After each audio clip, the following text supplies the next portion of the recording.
What up, nerds? So I'm using Magic Lantern, but I'm not using it on an EOS M. I'm using it on a Canon 5D, specifically the Canon 5D Mark II.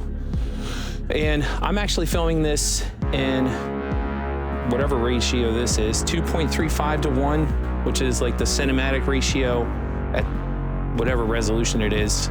I know it's like 1076 tall by whatever width. I don't have a good memory.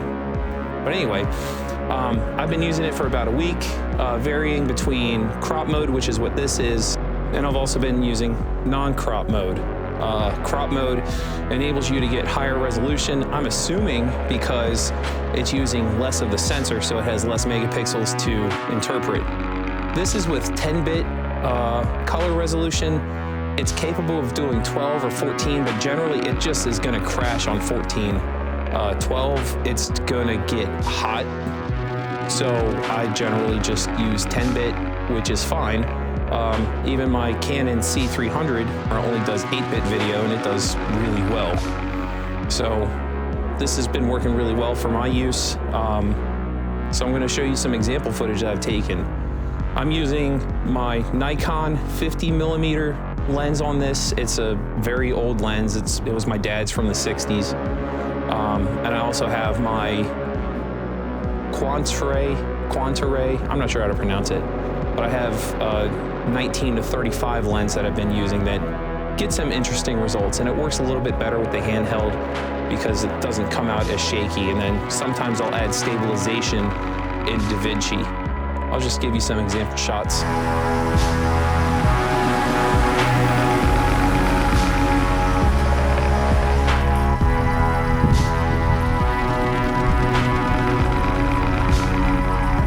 Standard 1080.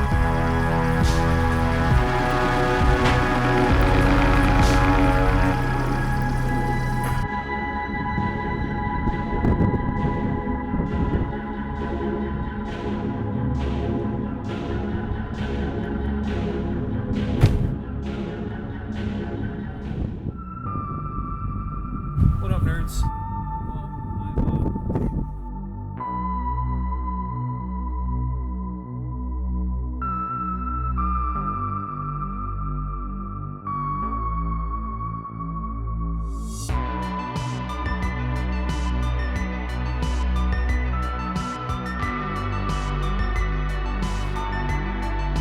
So this is with the Quantaray 19 to 35 lens. I think the aperture set at 6.3, but still, because it's such a wide angle lens, it's gonna get some good, decent bokeh. And this is still using the Magic Lantern software. And it works really well. I'm really glad that now I have a camera that can use it, and it's not that difficult to do. Well, to use Magic Lantern is really easy to install. You just put it on your SD card or your CF card, whatever you're gonna use. Make sure your camera software is up to date and you're good to go. Process the Magic Lantern footage, you need to use whatever app you choose. There's multiples, there's some you can pay for, some you can get for free. I've been using MLV app. It's free, and I'm running it on an Intel 2nd gen computer. It's like a 10-year-old processor. It has 24 gigabytes of RAM, but it's not anything like too heavy. It's certainly far off from like an industry standard. It's just a 4-core, 8-thread processor. What I'm doing is I'm taking the MLV footage and turning it into Synanon, which is basically just a collection of photos and a WAV file.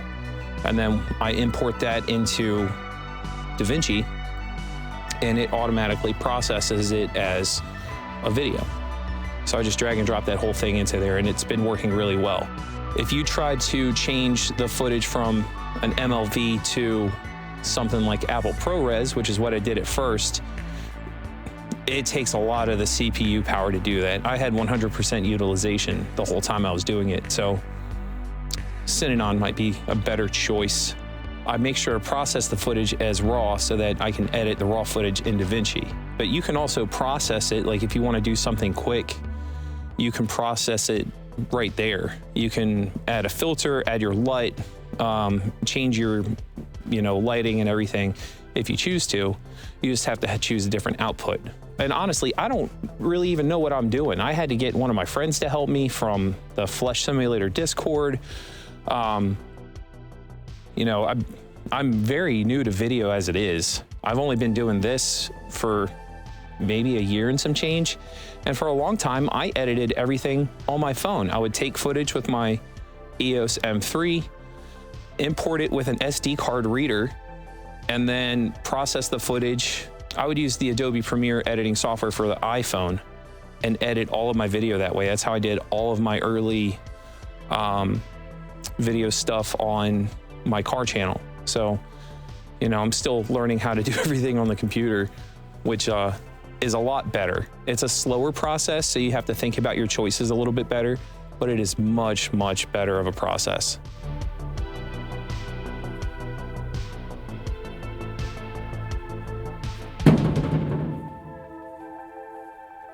So yeah, this is in crop mode, and with my dad's Nikon lens, it's really particular when you're doing your focus. So you have to kind of be careful with it, I guess. So I have it focused at the front end of the truck, so that's where I'm standing. But you know, back here by the windshield, it's going to be less in focus, and then by the end of the truck, I'm very out of focus. It'll make your 50mm lens act like an 85 or so in crop mode, which is kind of cool. It's a very useful feature, but something you have to think of. And then I don't actually like using crop mode much, because if you want to try and change your focus while you're using it, you can't really see what you're doing. The screen becomes very glitchy and dark. You can try using the grayscale, but I don't like it. I don't have good enough close-up vision to do it. Maybe I need reading glasses on top of having contacts. And this is the same lens setting. It's, you know, focused at the front of the truck, the 5.6 aperture, and this is non-crop mode. So you can kind of see the difference in what it's doing. It's just like almost like a digital zoom type of situation. Now I like putting it in 2.35 mode, but the problem is that the vertical can only go so high, and I'm assuming because the 5Ds Mark II has a slower processor, there's only some resolutions it can do. I have the SanDisk Gold CF cards in this. It'll do right at 160 megabytes per second, but anything over about 75 megabytes per second, Magic Lantern will basically crash and start skipping frames. So I try to avoid doing that as much as possible. This is the last thing I'm going to do.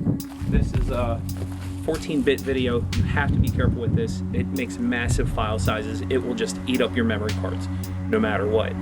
That's why a lot of people use external, like solid state drives. I just was walking inside and thought this was a cool shot. Hopefully you can see the wind chimes. I like using the 50 for stuff like this. It's very artsy, and if I twist the focus off, it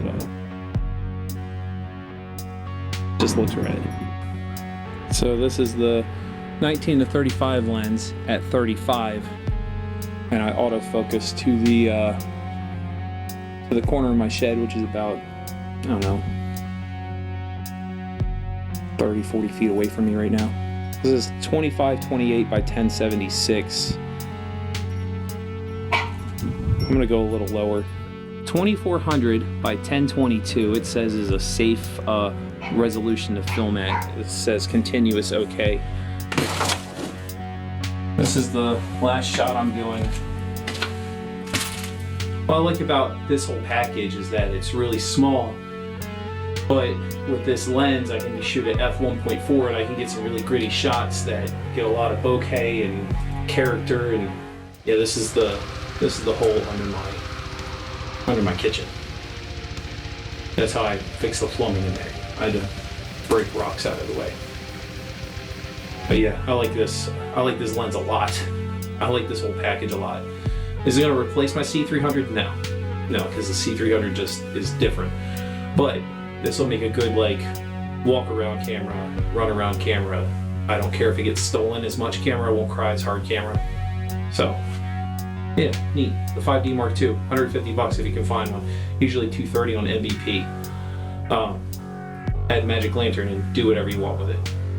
This is 1880 by 800. The total like.